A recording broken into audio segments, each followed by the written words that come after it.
Olá, meu nome é Adilson Benevides, sou professor do CETEP, Seminário Teológico de Pernambuco, e eu queria conversar com você hoje um pouquinho a respeito de missões, né? Nós temos o nosso curso de missões que aborda os principais temas dentro da questão da missiologia, né?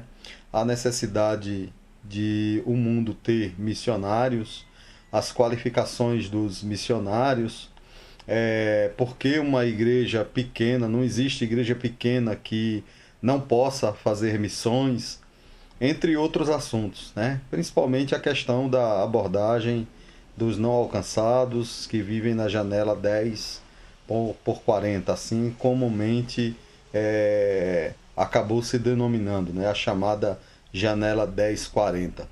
Nós também falamos um pouquinho a respeito de como tem sido a administração da igreja nesse sentido, né? Uma administração que infelizmente tem sido falha pela questão de compreender muito pouco a respeito do que é que significa ou do que seria a maior tarefa, a tarefa suprema da igreja de Jesus.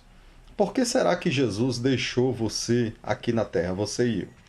Por que eu e você estamos ainda nesse mundo? Já fomos salvos, já fomos cheios do Espírito Santo, já fomos batizados pelo Espírito Santo ou no Espírito Santo, como quer que você o entenda, essa questão de pneumatologia.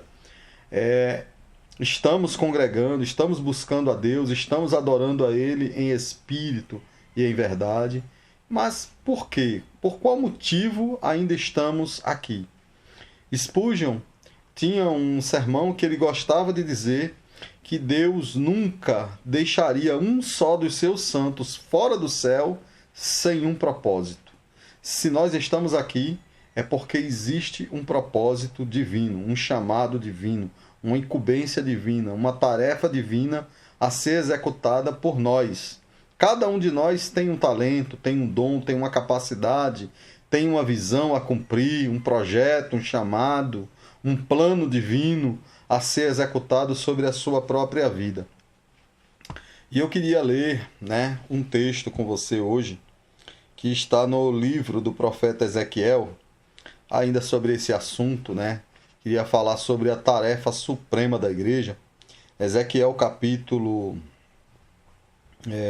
3, verso 17 ao 19. Só que a gente vai tentar dar um enfoque missionário a esse texto, que diz assim: Filho do homem, disse ele, eu fiz sentinela para a nação de Israel.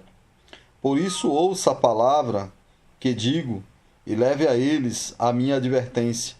Quando eu disser ao ímpio, ele vai morrer, e você não o advertir, nem lhe falar para dissuadi-lo dos seus maus caminhos, para salvar a vida dele, aquele ímpio morrerá por sua iniquidade, mas para mim você será responsável pela morte dele.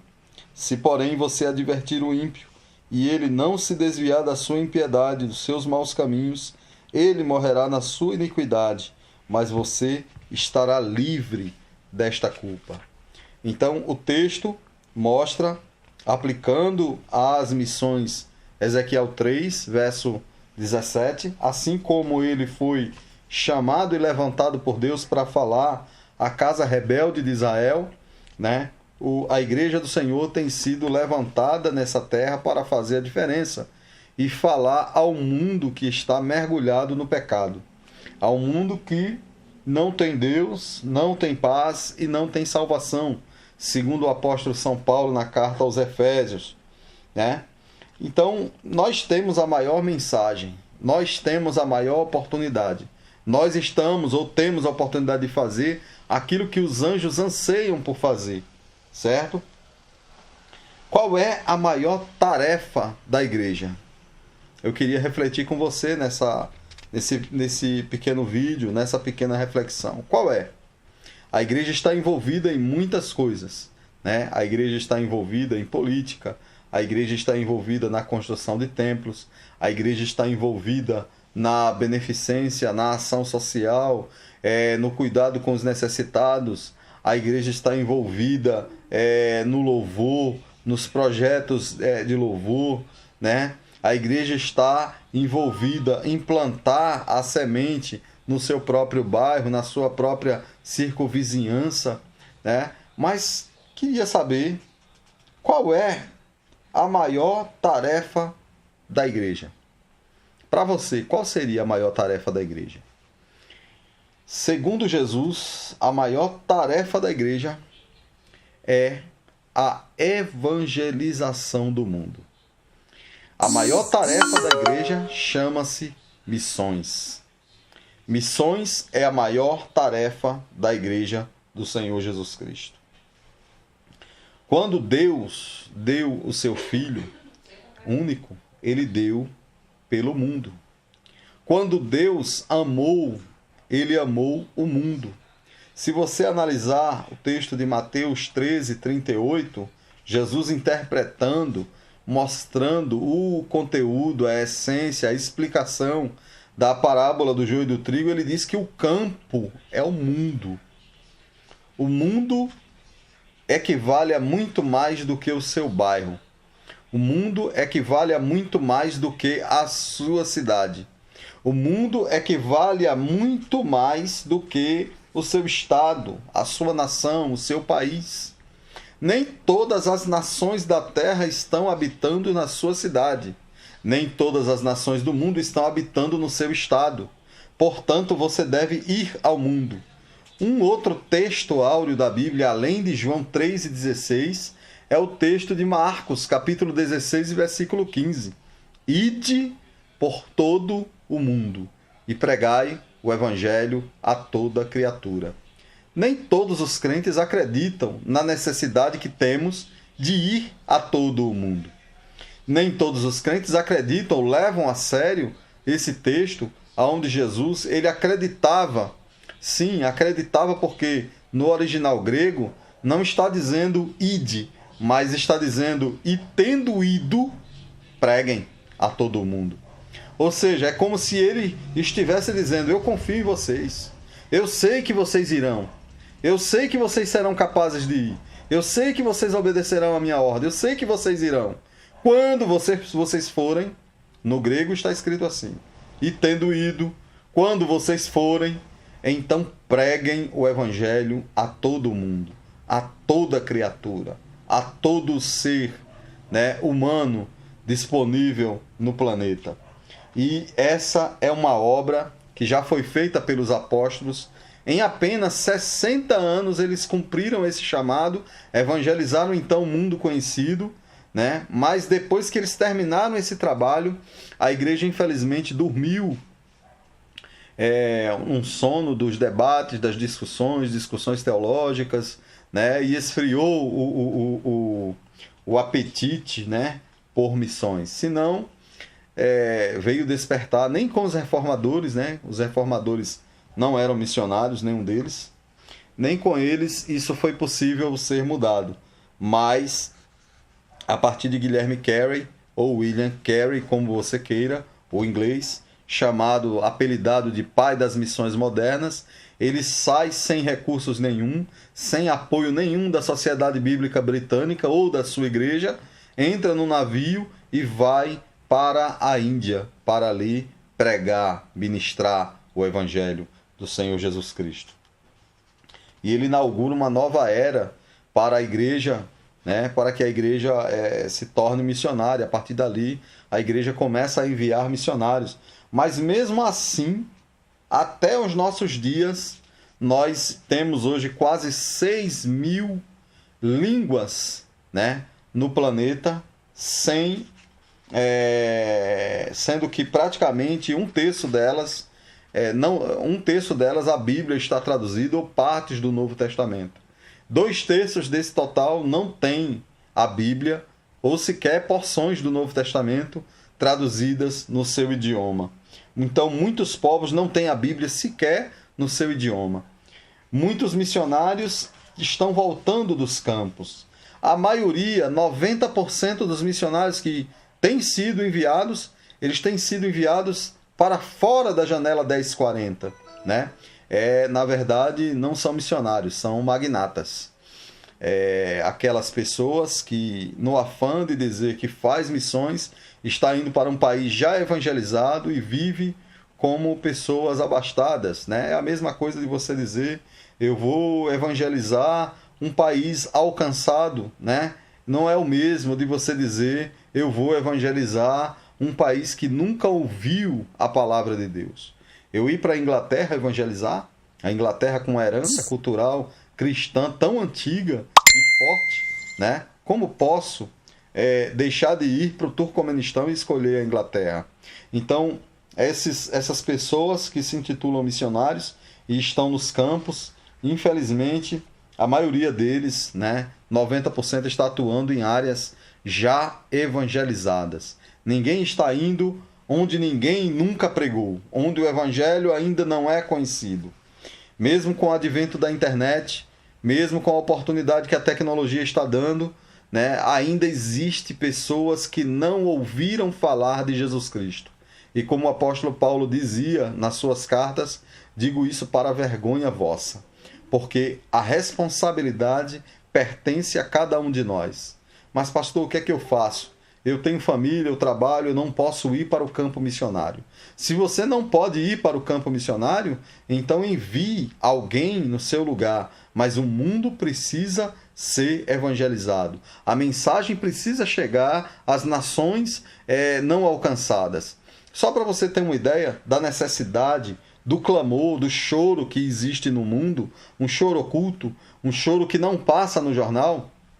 O Dr. Ronaldo Iwasco, há 3 décadas atrás, praticamente, ele fez uma estatística, lógico que é um dado desatualizado, né? Tomando como base a China, né? Mas naquela época a China tinha 1 bilhão de seres humanos, hoje tem mais, né? Tem quase 1 bilhão e 400 milhões de vidas humanas. Só para você ter uma ideia, de cada 5 bebês que nascem na Terra, cada 5, 1 é chinês. Deus, alguém já disse que Deus ama tanto os chineses, porque tem feito muitos deles, né? E eles são um povo que ainda não foi alcançado. Uma parte ouviu o evangelho e se converteu, mas uma parte ainda não recebeu a mensagem da salvação.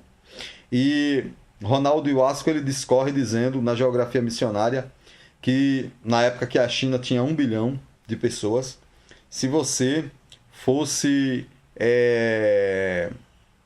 evangelizar, levar uma única mensagem à China comunista, né? Uma única mensagem, aquela 1 bilhão de pessoas, né? Você levaria, todas as noites fazendo uma cruzada para 1.000 pessoas, você levaria 1.370 anos para conquistar ou para levar, fazer ciente à China, só a China, a mensagem do Evangelho.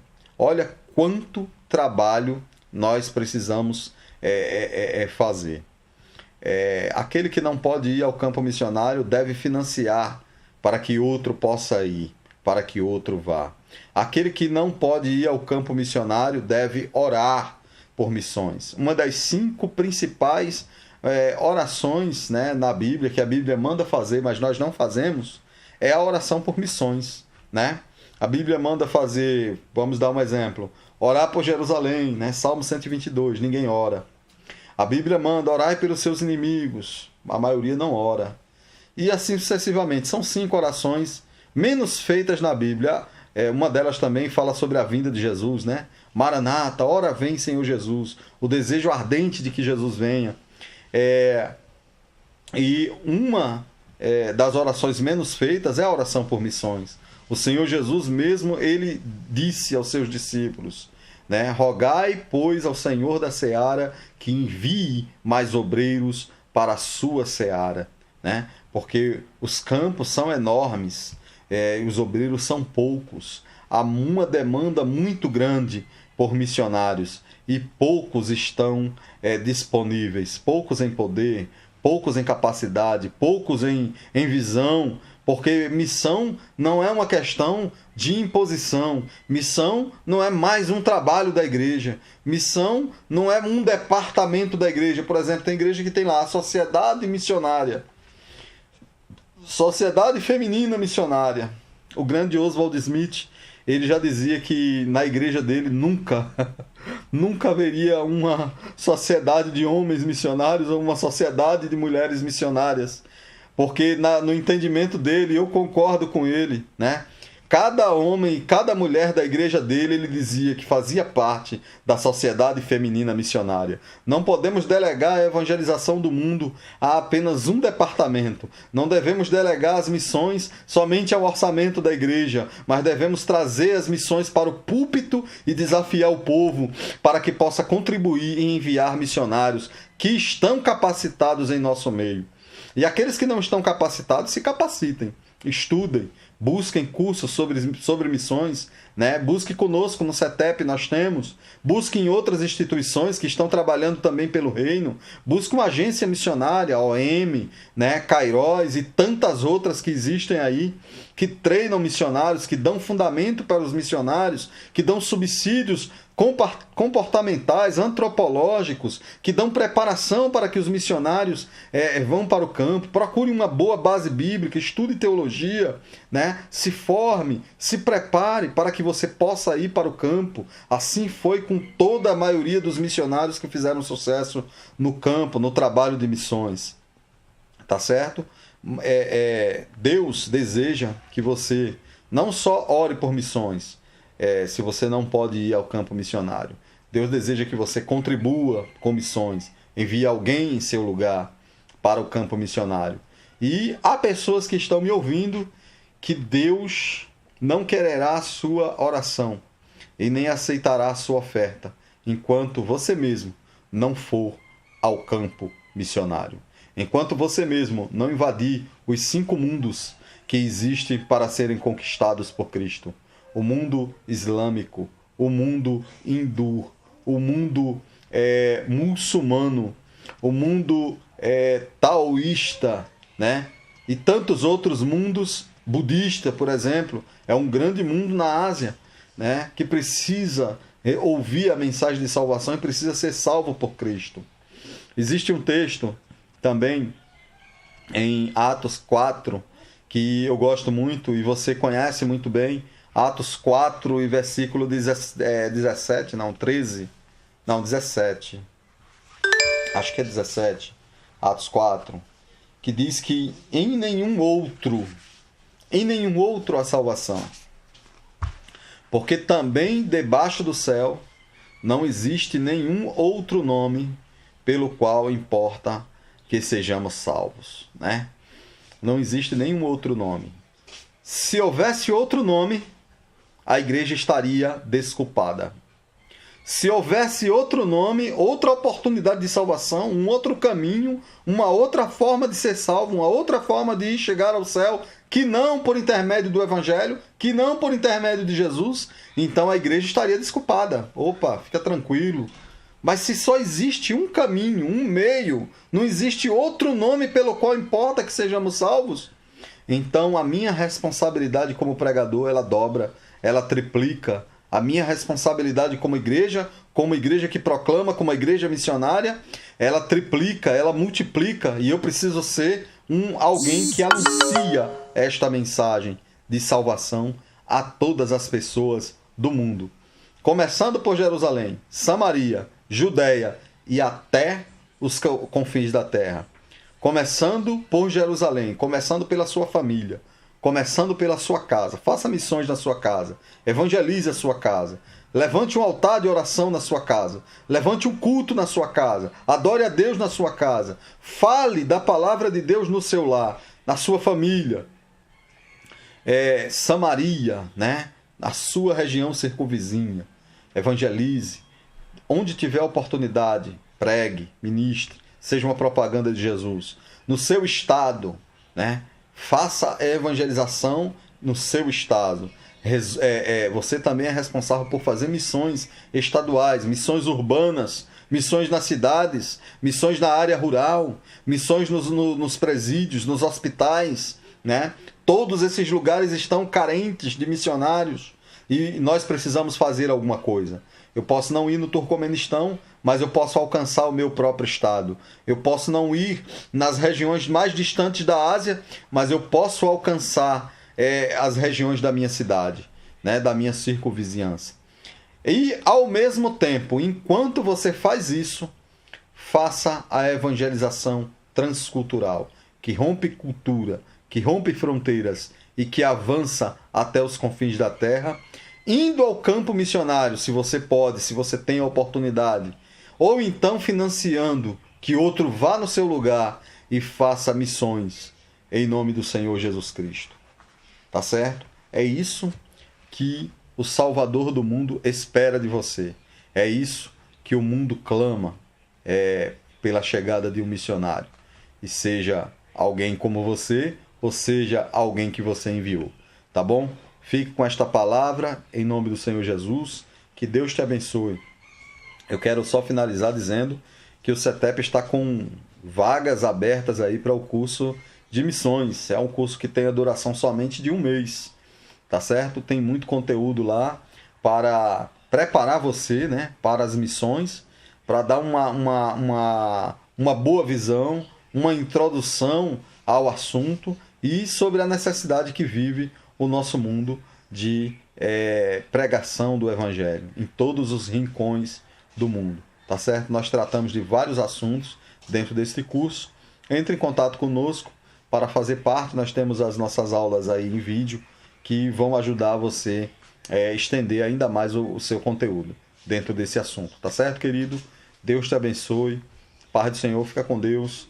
Em nome do Senhor Jesus. Amém.